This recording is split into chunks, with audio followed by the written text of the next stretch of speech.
Good afternoon, everybody. It is great to see you here. I want to thank Dr. Lowry for his wisdom and guidance that he's shared with me for many years. Thank you, sir. We are currently faced with an unprecedented pandemic that requires us to make challenging but necessary decisions. Wylie ISD appreciates Abilene ISD, the City of Abilene, local medical, community, and school districts across the region as we have collaborated in dealing with this issue. In light of the guidance from President Trump, the CDC, local, state, and federal government, and local medical personnel as well, I have decided that Wylie ISD in Abilene, Texas will extend the suspension of normal district operations indefinitely. This is an effort to support our nation's need to slow the spread of the novel coronavirus or COVID-19. Our health officials report that cases are continuing to spread in the state. Suspending operations will allow us, in coordination with local health officials, to determine if the virus is contained and when it is safe for normal operations to resume.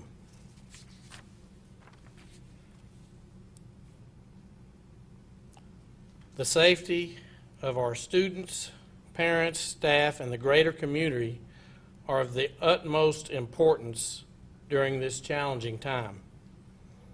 We will continue to closely work with all these groups, and if we determine that it is time to return to school, it will be announced approximately a week prior to resuming normal operations, and the information will continue to be provided via our website and regular channels of communication.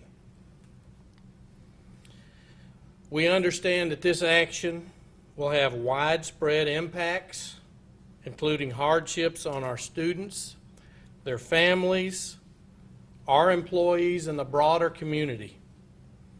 We have weighed these impacts along with many others. The gravity of this moment is not lost on our Board of Trustees or the Wylie ISD administration.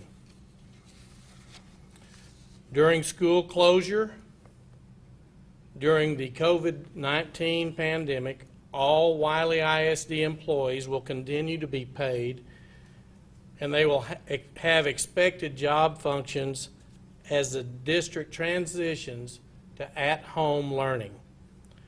Employees can expect to hear from supervisors with details relating to specific expectations. Our grab-and-go meal service will continue to be available every day throughout this closure, and you can find details about our food service on our website, WylieBulldogs.org, under the grab-and-go meal service tab.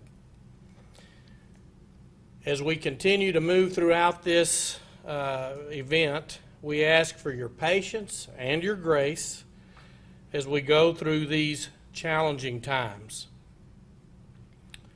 Questions can be directed to our campus email addresses that again have been set up for questions, and those are on our web page, WylieBulldogs.org. Thank you for your support and cooperation and patience as we navigate through these uncharted waters to ensure that all the members of Wylie ISD and the Abilene community stay safe and healthy. Together, we're going to get through this.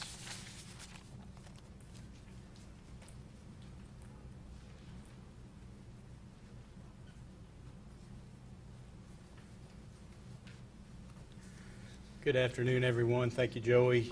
Thank you, everybody, for being here. This is 3 times in 6 days that we've gathered like this. I shudder to think that I might have spent a little bit more time with some of you, some of our media partners, than I have members of my own family of late, as we've been working strange hours due to this situation in our community. But it is fabulous that we have the resources and the community collaboration that we do in Abilene to stand up and do appropriate things and be proactive in a situation like this. I know beyond a shadow of a doubt that I can pick up the phone and call any one of these gentlemen on the front row, or Congressman Arrington's office, or Hendrick, or city councilman. Everybody is working together toward the same goal. I've told staff members repeatedly over the last few days, we are educators, and that's very important to us. It's near and dear to our hearts, but it is only of secondary importance to the role we play as an organization in this community and helping the entire community be proactive. We're going to take care of educating kids, we know that. But the very most important thing that we do is prepare and follow guidance as a community to make sure that we mitigate the negative impacts that this virus has in our home. So let me tell you about some great things that I saw today. We've had teachers in today in all of our core content areas. I want to assure everyone we've spread them all over the district in small group sizes, but they have been building online content. And even in this room all morning, we had our technology department packaging Chromebooks and checking them out to employees and preparing to start to deliver instruction in a different way. And I've been seeing on Facebook, I'm not a big Facebooker myself, but I've seen teachers reading to kids by video on Facebook. I have seen parents requesting advice on how to deliver instruction to their children at home. I have seen love poured out from the school to the home and vice versa throughout this entire time. And that's what I think we have to be mindful of, is that's why we do what we do. We got into the school business because we love kids, and while we're having to interact with them a little differently in this time, that's still our driving force. And so, again, I just am so excited to see while we're doing it differently, the impact that education is having on our community. So as we talked last Friday, obviously we were looking at one length of closure, and then we extended that even at the beginning of this week. And certainly Joey has already stolen my thunder here in that the Abilene Independent School District, we are going to close our doors to students and the public indefinitely during this time. I echo the sentiments that he made of it. In the event that we are able to reopen, we will do our very best to give parents and families time to plan, and we will try to announce that type of reopening at least a week in advance, or something approximately about a week.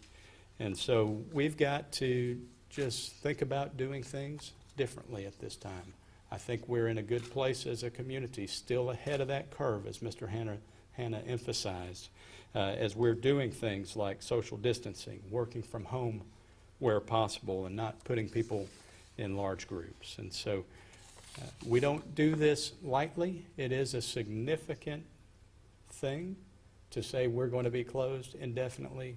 But here again, I come back to the point of, while education is incredibly important, even more important than that is our role in this community to help our community combat the virus in Abilene.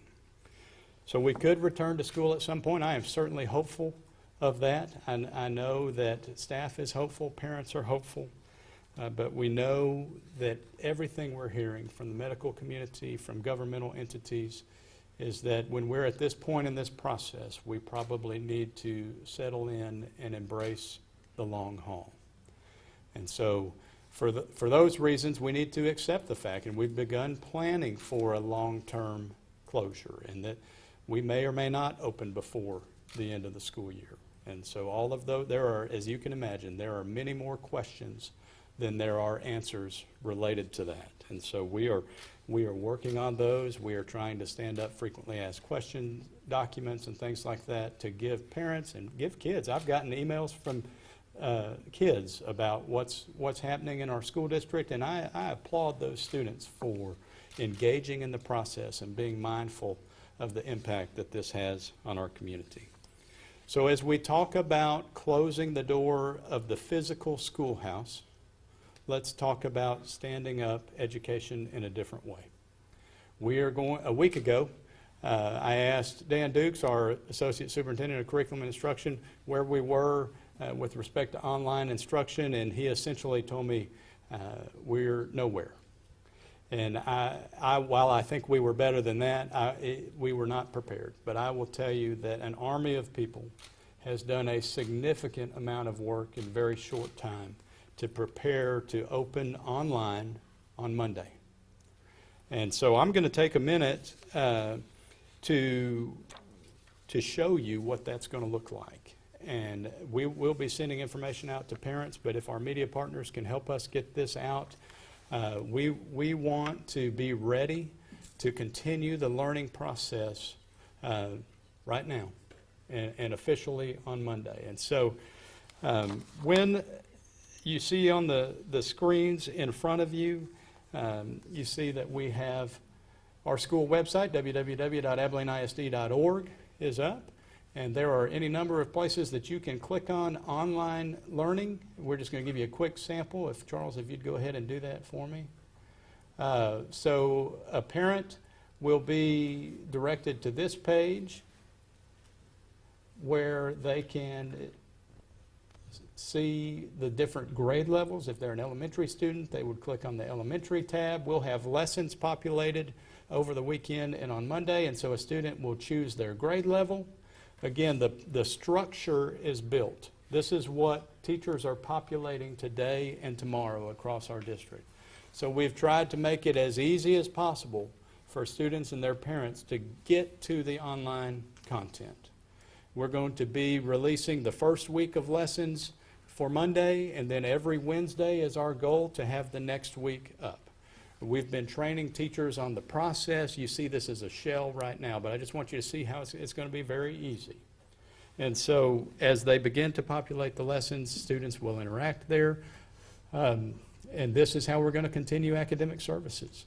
Now, I want to be clear about something. We are going to make academic content available. And we are encouraging our students and our parents to support them in doing so to access this content.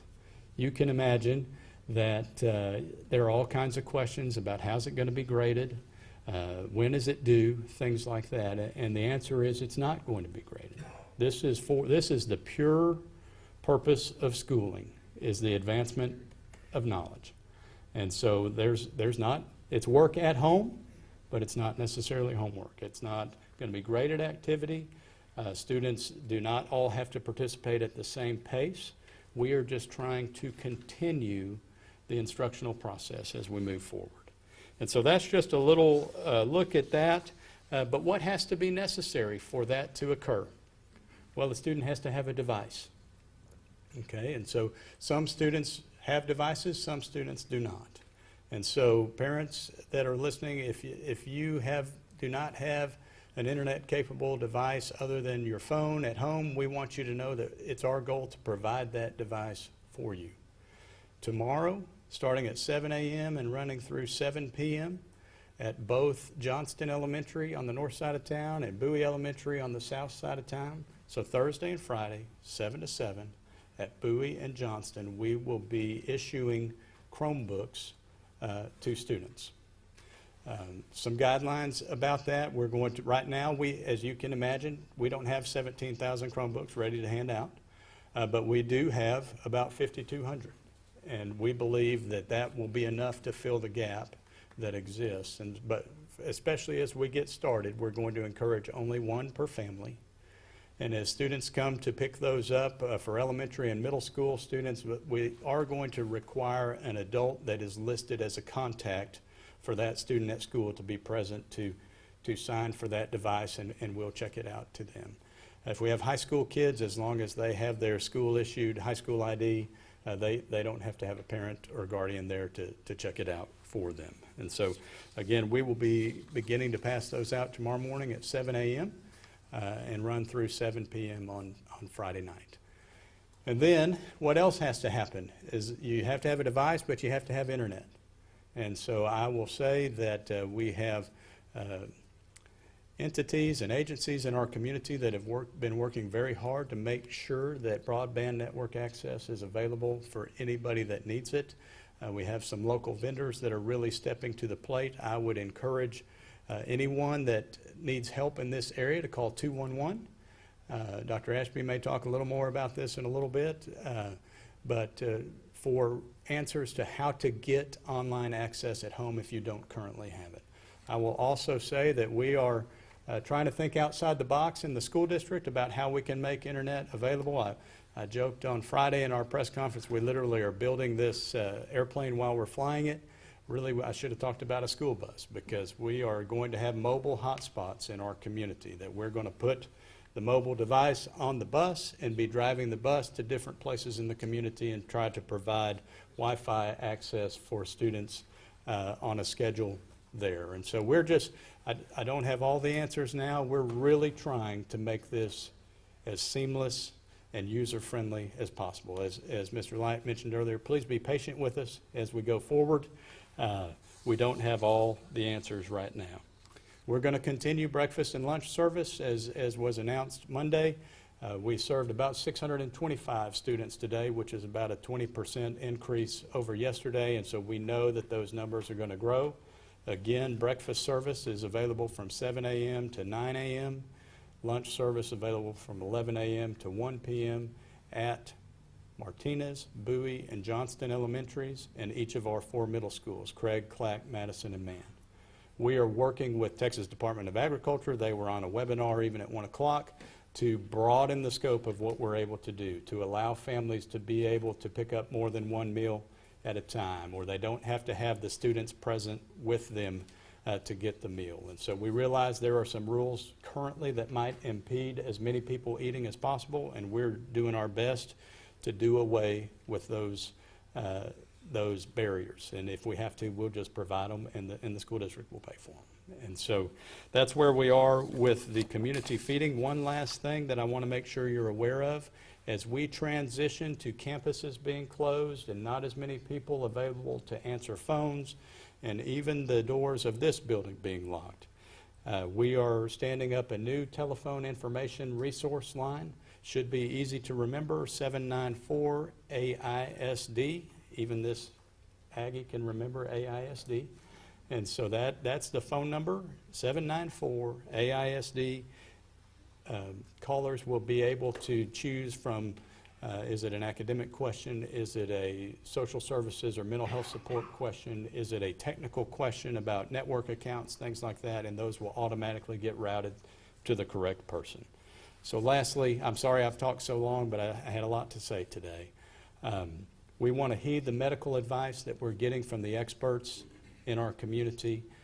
This is a time when we've got to retreat within ourselves and really monitor our activity and obey the expectations in terms of group size. Again, I've said before, this is not the time to travel and be careless with our activities. And so if that changes what families have to do, then I'm completely supportive of that. And as we've demonstrated, they have some online activities that they can do. So thank you for your time today.